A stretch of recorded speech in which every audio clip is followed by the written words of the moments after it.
Olá, queridos amigos, queridos irmãos. É com muita alegria que aqui estamos para mais um encontro. É muito gratificante esse reencontro para mais uma reflexão em torno dos ensinamentos do nosso querido Mestre Jesus. E felizes e agradecidos estamos por essa oportunidade de homenagearmos o nosso querido Dr. Bezerra de Menezes, nessa 21ª semana comemorativa dos 190 anos de sua vinda ao nosso planeta. E que bom estarmos juntos nesse formato virtual, devido aos cuidados com a pandemia. E mesmo assim, estamos mantendo o compromisso com esse maravilhoso trabalho de divulgação da nossa querida doutrina espírita, com muito amor, com muito carinho a todos os irmãos, encarnados e desencarnados. E para iniciarmos o nosso trabalho, nós vamos fazer a nossa prece inicial, pedindo que todos nesse instante relevem os seus pensamentos a Jesus, que possamos nos interconectarmos com a espiritualidade maior para que nos ampare, nos auxilie, nos ajude nesse trabalho. Senhor Jesus, Mestre muito amado, aqui estamos para mais uma atividade em torno do Teu Evangelho de Luz. Agradecidos estamos, Mestre, por mais essa oportunidade e pela presença dos Teus benfeitores espirituais que nos amparam, nos auxiliam, estão sempre conosco. Ilumina cada um deles e a cada um de nós que aqui se encontra, bem como toda a humanidade, Senhor. E assim, nós te pedimos a Tua permissão, com as bênçãos de Deus, para darmos por iniciado esse estudo de hoje, na Tua santa e divina paz. Que assim seja. Bem, e para hoje temos um tema bastante instigante. Aprender com as diferenças e os erros alheios. Aprender a conviver é um dos pilares da educação e se torna mais instigante ainda porque trata-se da convivência com o diferente. E a gente já detecta aí de início a palavra tolerância e em seguida o verbo aprender, que são duas lições que precisamos trabalhar ao longo da nossa existência. Quantas encarnações estamos nesse trabalho, não é? E aprender a lidar com as diferenças é um exercício muito difícil, que demanda um esforço muito grande, pois as diferenças tendem a incomodar um pouco, principalmente no início da história de cada um de nós, na infância, e precisa ser trabalhada a partir desse momento. A forma como em criança começa a lidar com elas, com essas diferenças, é que dá indícios de como vão se tornar os indivíduos lá na frente, no futuro. Serão pessoas emocionalmente equilibradas ou individualistas ao longo do tempo. Como um dos mais importantes pilares do relacionamento, o ponto principal é não temer essas diferenças, e sim aprender com a diferença do outro, que vem para nos ensinar, vem para nos ajudar a nos melhorarmos. E às vezes a maturidade que nós precisamos está nessa convivência, não é? Porque a diferença do outro não vem para nos destruir, vem para trabalhar em nós a questão do respeito, do amor ao próximo, tão bem pregado por Jesus. Esse pilar da boa educação diz que devemos aprender a conviver para estabelecer entre todos que existe o pensar diferente. Precisamos trabalhar a percepção e o respeito aos interesses da coletividade. Traduzindo em uma frase seria a regra da boa convivência, não é? E o respeito, aliado à tolerância, é a palavra de ordem para o nosso exercício no nosso dia a dia, um exercício constante para todos nós que estamos encarnados, trabalhando em busca da nossa reforma íntima, que é o nosso ponto principal durante tantas encarnações.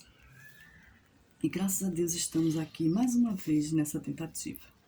E para isso, deve-se ter a coragem de olhar para dentro, olhar para as nossas próprias mazelas, para as nossas dificuldades e incompletudes que precisam ser enfrentadas. E nós, como espectadores de algum erro alheio, temos a oportunidade de nos colocarmos no lugar do outro, para refletir, trazendo o aprendizado para esse despertar, que é a questão da consciência. Daí a necessidade de olhar para dentro. É como aquela passagem da mulher adúltera que Jesus acolheu, salvou-lhe do apedrejamento, mas recomendou-lhe: vai e não tornes a pecar, para que não te aconteça algo pior. Quer dizer, vai, segue a tua vida, ressignifica essa vida, remodela, vira a página e começa a trabalhar o sentimento, não é? E isso nos remete a uma questão que a irmã Dufour lembra e abre o seu livro Reforma Íntima Sem Martírio, quando ela diz: jamais deverá deixar de ser o centro de nossas cogitações nas vivências espíritas esse questionamento: em que estou melhorando? E ela continua: é justo que abracemos amorosamente os compromissos abandonados de outros tempos e aplanemos os caminhos tortuosos.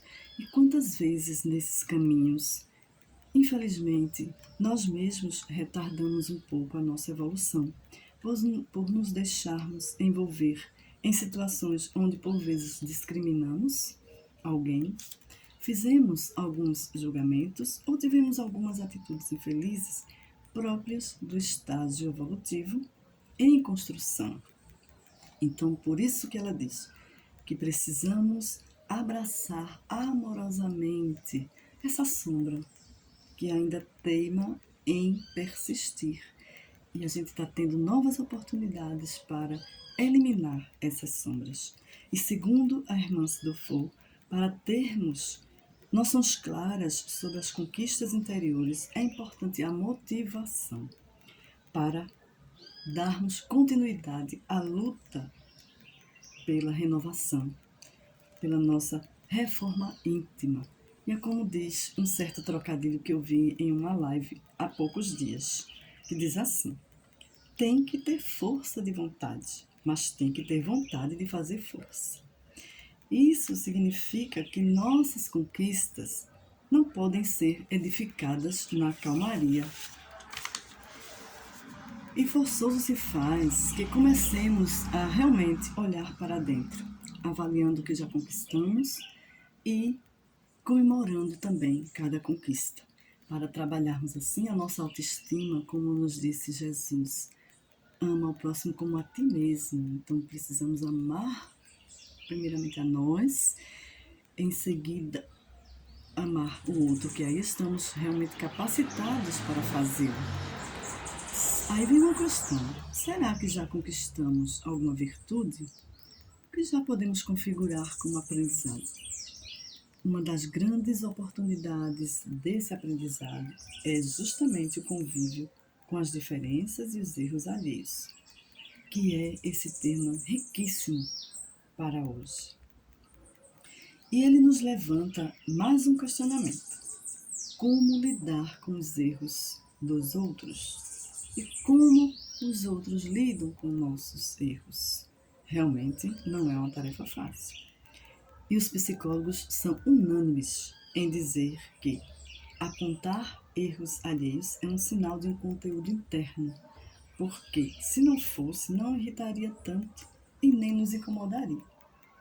Isso reforça o pensamento de Jung, quando ele diz: tudo que nos irrita nos outros pode nos levar a uma melhor compreensão de nós mesmos. Observe que ele diz pode, porque só levará se nós nos dispusermos a efetuar essa compreensão através das mudanças, das nossas mudanças de atitude, das nossas mudanças de comportamento, de pensamento, etc. E, em resumo, seria o autoconhecimento.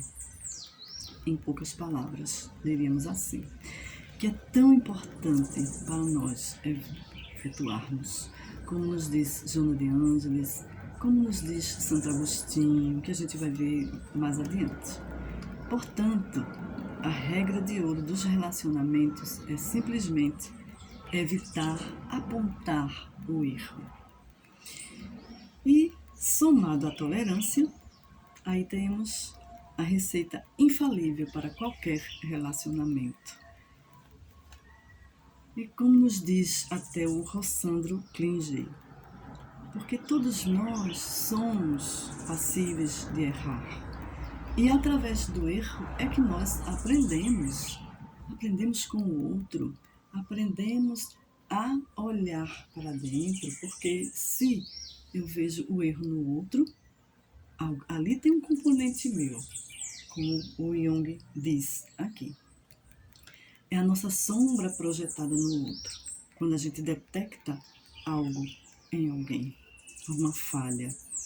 Precisamos uns dos outros e não temos o direito de julgar e nem apontar erros.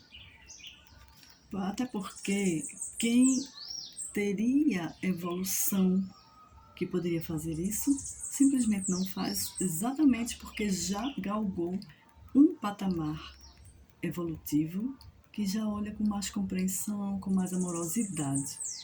Até porque a gente representa um espelho uns para os outros. Considerando isso, a gente vê que, ao apontarmos o erro do outro, estamos nos projetando a nossa sombra naquela pessoa, no outro. Se identificamos tão facilmente uma falha na outra pessoa, é porque temos realmente muito agasalhada em nós essa falha. Por isso, identificamos no outro tão imediatamente, né? E aí, Kardec, muito inteligentemente, na questão 918, perguntou ao Espírito de Verdade sobre os caracteres do homem de bem. E o Espírito de Verdade responde assim: o homem cheio de sentimento, caridade e amor é humano, é benevolente para com todos, porque vê irmãos em todos os homens. Esse item é o livro 3 do Livro dos Espíritos, no capítulo 12. E ele continua dizendo assim: é indulgente para com as fraquezas alheias, porque sabe que ele mesmo tem necessidade de indulgência. E Kardec continua, como um bom pedagogo que era, ele insiste na questão do conhecimento de si mesmo na pergunta 919. Qual o meio mais prático e mais eficaz para se melhorar nesta vida e resistir aos arrastamentos do mal? Ao que Santo Agostinho responde belamente, de uma forma fabulosa. Um sábio da antiguidade vos disse: conhece-te a ti mesmo. E Kardec insiste na questão. É bem interessante. Ele retruca para o Espírito de Verdade. Compreendemos toda a sabedoria dessa máxima. Porém, a dificuldade está precisamente em se conhecer a si mesmo. Qual é o meio de o conseguir? Santo Agostinho continua: fazei o que eu fazia de minha vida sobre a terra. Ao fim da jornada, eu interrogava a minha consciência, passava em revista o que fizera e me perguntava se não faltara algum dever, se ninguém tinha nada a se lamentar de mim. Essa frase nos remete a uma outra, agora do espírito Joana de Ângeles, que sintetiza de uma forma poética tudo isso que Santo Agostinho destaca, né, na pergunta 919. Ela diz: nunca permita que a outra pessoa se afaste da tua presença sem que leve algo bom dos minutos passados contigo. É de uma sabedoria fantástica essa frase da Joana de Ângeles.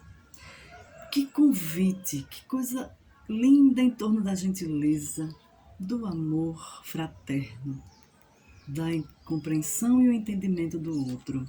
E isso nos reporta agora a um cumprimento usado na África do Sul, que se chama Sawubona, que significa: eu te respeito, eu te valorizo, você é importante para mim. E a resposta a esse cumprimento é Shikoba, que significa: então eu existo para você.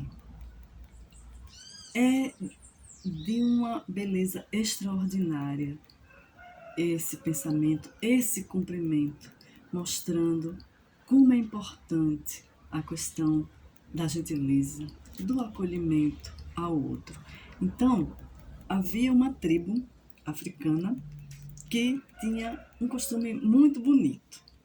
Quando alguém fazia algo prejudicial e errado, eles conduziam essa pessoa para o centro da aldeia. E toda a tribo vinha e o rodeava. Durante 2 dias, eles vão dizer a essa criatura, a essa pessoa que cometeu um erro, todas as coisas boas que ela já fez, dizendo exatamente esse cumprimento africano: Sawubona. Eu te valorizo, eu te respeito, você é importante para mim.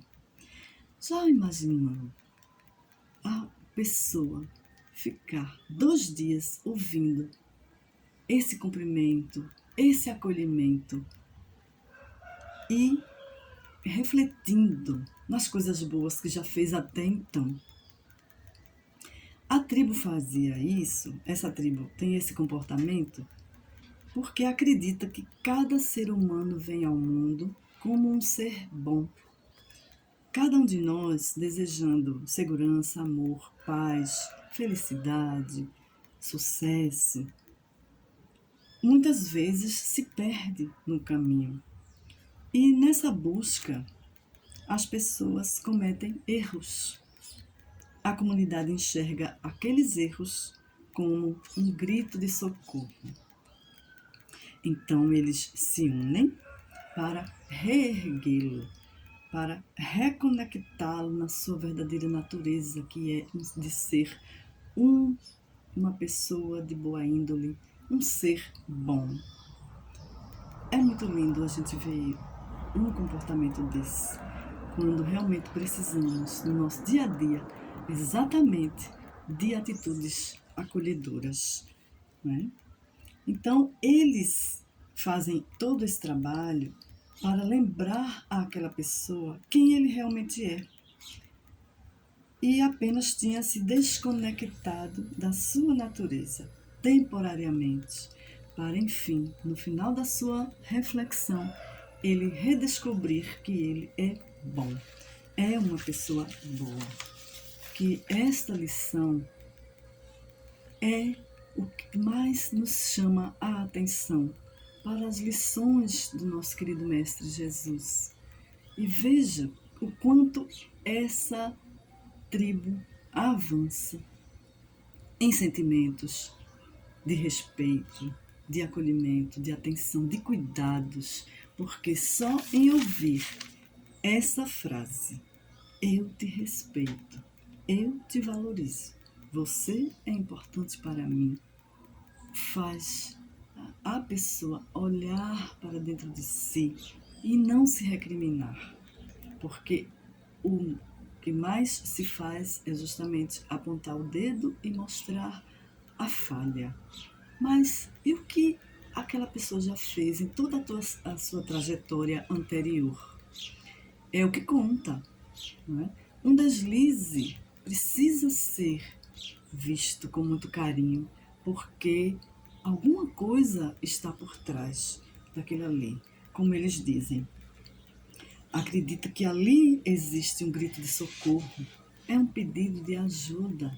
Aquela pessoa está em aflição. Então, quando a gente observar o erro no outro, a gente precisa ficar alerta. O que será que motivou? O que foi que causou aquele desconforto, aquele descompasso na vida daquela pessoa para ela ter determinadas atitudes e não apontar o erro, apontar o dedo, reforçando a dor que aquela criatura fica a sentir, porque consciência todo mundo tem de quando erra. Todos nós temos. Ninguém fica alheio às suas atitudes, às suas palavras ditas às vezes de mau jeito, né? Por isso que tem uma frase belíssima que nos diz assim: seja a palavra de carinho que desarma a ofensa. Seja o olhar sincero que desarma a falta de afeto. Seja o abraço que acolhe, o sorriso que devolve a vontade de prosseguir. Seja o abrigo para aqueles que precisam de afagos. Seja luz, seja amor. Continue semeando o amor. Se o outro não aceitar, você mesmo colhe os frutos. E Joana de Ângeles, no livro Celeiro de Bênçãos, numa mensagem belíssima, ela nos diz: sê tu aquele que ama. E tenha uma atitude de acolhimento tão afetuosa que o outro perceba, simplesmente pelo seu olhar, que foi perdoado, que foi compreendido. Coloquemos-nos no lugar dessa pessoa e aprendamos com essas diferenças, com os erros que provavelmente ela tenha cometido, lembrando que lá na frente pode ser nós nesse lugar cometendo esse erro. Como diz André Luiz, às vezes até pior do que aquela criatura fez. E nós vamos precisar da indulgência, da compreensão, do acolhimento, do entendimento. Porque às vezes é muito constrangedor para aquele que erra reconhecer.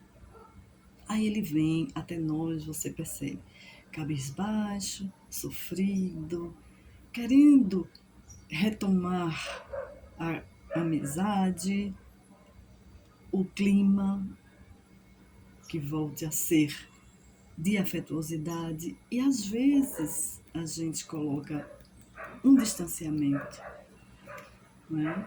E isso não permite que haja o entrelaçamento da amizade, do carinho, do respeito, como essa tribo, que eu achei fantástico esse exemplo dessa tribo, para que a gente possa continuar no nosso dia a dia, na nossa vida de relação, usando esse cumprimento de gentileza.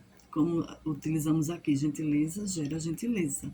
Mas com essa frase, eu te respeito, eu te valorizo, a gentileza sobe a um patamar de indulgência.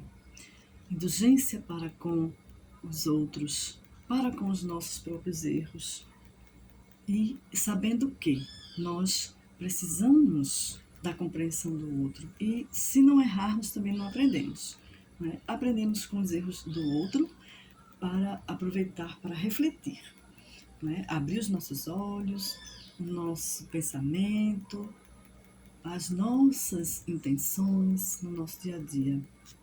Aí a importância que está muito bem colocada aqui no nosso título: aprender com as diferenças e os erros alheios.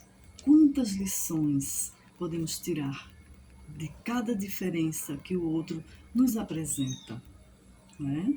Que é tão interessante aquele aquela pessoa que tem um pensamento diferente da gente, a gente já desperta e já vai observar tal assunto por outro ângulo de visão. E aí a gente cresce, o outro também cresce, né? Para isso precisamos da tolerância, realmente, que é um sentimento que a gente precisa trabalhar com muito cuidado, com muita delicadeza, para aprender a lidar com o outro, que vamos precisar, tanto aqui quanto quando sairmos daqui também. Então, meus irmãos queridos, nós queremos agradecer, primeiramente, essa oportunidade de estudos, de esse entrelaçamento, mesmo virtual, né? E que possamos fazer nossas reflexões em torno do tema proposto, sabendo lidar, achando uma maneira tranquila de lidarmos pacientemente com a tolerância e com as diferenças das pessoas que conosco convivem, principalmente nesse período de pandemia que nos exigiu ficarmos mais tempo junto dos nossos familiares, né? Pessoas amigas, e que a gente precisou manter essa convivência com muito cuidado, né? Foi quando a gente começou a ver mais de perto as atitudes das outras pessoas e, a partir de então, olharmos para dentro de nós mesmos, o que é muito importante e que Santo Agostinho nos convida com muito carinho. E hoje, graças a Deus, temos suporte para isso. Temos apoio de psicólogos, temos apoio de pessoas que fazem trabalhos de acolhimento virtual, por enquanto, por conta da pandemia, mas também temos presencial, que já houve até o momento antes de começar a pandemia, já estava acontecendo esses encontros de acolhimento emocional. Nunca foi tão necessário para o ser humano como agora esse acolhimento, para olhar para dentro, porque é muito difícil pararmos para olhar para dentro, porque sabemos que ao olharmos para dentro vamos precisar modificarmos, mexer em muitas coisas que nos incomodam, mas para isso estão aí os psicólogos que nos assistem, que podem nos ajudar a esse reencontro com a nossa essência. Precisamos trabalhar em nós o nosso eu sagrado. E temos tantas oportunidades, temos tantos recursos na internet, temos recursos de amigos que nos acolhem, que nos escutam, e também nós precisamos doar o nosso ouvido para o outro. Quantas pessoas solitárias sofrendo nesse período de distanciamento? Tantas pessoas que perderam seus entes queridos, que precisam nesse momento do nosso amparo, do nosso apoio, do nosso olhar tranquilo, acolhedor, principalmente na questão do acolhimento. Como é importante essa questão do acolher. Acolher as nossas incompletudes também, as nossas diferenças, os nossos comportamentos que ainda precisamos trabalhar, que a gente vem há tanto tempo lutando. Mas o interessante é como nos diz a doutora Irvênia Prada. Ela diz: olhe para trás, veja a trajetória que você já completou até esse momento que está aqui. Nada está perdido. Tudo vai sendo somado a esses conhecimentos que nós temos aqui agora. Então, é muito enriquecedor, é maravilhoso para nós, como espíritos agora conscientes, né, do nosso estar no mundo, principalmente diante desse momento que estamos passando. Então, meus irmãos e amigos, sendo assim, nós já vamos caminhando para o nosso final. Nós queremos deixar aqui uma palavra só de compreensão, de agradecimento, acima de tudo, gratidão sempre, por tudo. Desse momento de estarmos aqui agora, não é? Por tudo que já passamos, por tudo que já aprendemos e que ainda vamos aprender, principalmente na nossa convivência. Então, quero desejar a todos nesse instante muita paz, agradecer do fundo do coração essa oportunidade ímpar de estarmos unidos nesse canal virtual e assim pedirmos a espiritualidade maior que nos assista sempre e convidar a todos para a reunião comemorativa amanhã dos 190 anos do nosso querido Dr. Bezerra de Menezes, esse espírito tão iluminado que nunca nos abandona. E sendo assim, convido a todos nesse momento para agradecermos e finalizarmos a nossa reunião. Elevemos o nosso pensamento ao meigo Rabi da Galileia para agradecermos por esses momentos de paz. Senhor Jesus, graças te damos por esses momentos maravilhosos que nos permitiste estar juntos. Ilumina e abençoa, Senhor, a cada um de nós aqui presentes, encarnados e desencarnados. Que as tuas bênçãos de paz e de luz permaneçam conosco hoje e para todo sempre. E assim, Mestre querido, nós te pedimos a permissão para encerrarmos o nosso estudo na tua santa paz. Que assim seja.